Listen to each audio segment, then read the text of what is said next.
জুলাই ঘোষণাপত্রে একটি নির্দিষ্ট দলের চিন্তা চেতনা প্রকাশ পেয়েছে বলে রাজনীতির ময়দানে গুঞ্জন উঠেছে বলে মন্তব্য করেছেন জামায়াত ইসলামীর সেক্রেটারি জেনারেল মিয়া গোলাম পরওয়ান। জুলাই ঘোষণাপত্র অসম্পূর্ণ দাবি করে জামায়াত নেতারা বলেছেন, এটি সংশোধনে সরকারের এখনও সুযোগ রয়েছে। গত ৫ আগস্ট জাতীয় সংসদের দক্ষিণ প্লাজায় ৩৬ জুলাই উদযাপন শীর্ষক অনুষ্ঠানে জুলাই ঘোষণাপত্র পাঠ করেন প্রধান উপদেষ্টা ডক্টর মুহাম্মদ ইউনূস। পরবর্তী নির্বাচনে নির্বাচিত সরকারের সংস্কারকৃত সংবিধানের তফসিলে এই ঘোষণাপত্র সন্নিবেশিত করা হবে।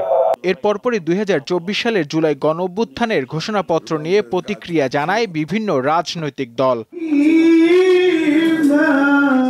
বৃহস্পতিবার বিকেলে জাতীয় প্রেস ক্লাবে বাংলাদেশ আদর্শ শিক্ষক ফেডারেশন আয়োজিত এক আলোচনা সভায় যোগ দেন জামায়াতের নেতারা।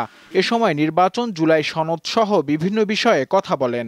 আমরা থানা রক্ষা করতে পারি না, সেই লোকরা হাজার হাজার কেন্দ্র আমরা রক্ষা করতে পারবো, এটা শফিকুল ইসলাম মাসুদ আমাকে কেন বিশ্বাস করতে হবে? আর এমন কিছু নিয়ে আসবেন যাতে একটা বিশেষ দল সন্তুষ্ট হয়ে যাবে আর বাকি অধিকাংশ জনগণের প্রতিনিধিত্বকারী লোকজন খুশি হতে পারবে না, তাদের আশঙ্কার প্রতিফলন হবে না। ৫ তারিখের ঘোষণা করা জুলাই ডিক্লারেশনকে সংশোধনের সুযোগ আছে। যে সমস্ত সাজেশন আসছে এই সংশোধন করুন। এখন চাঁদা না দিলে তাকে মেরে ফেলা হয়, মানে আজব এই বাংলাদেশ। চাঁদা না দিলেই জীবন শেষ। আর একটা ফ্যাসিস্ট সরকার বাংলাদেশে আসুক, জনগণ এটা হতে দেবে না।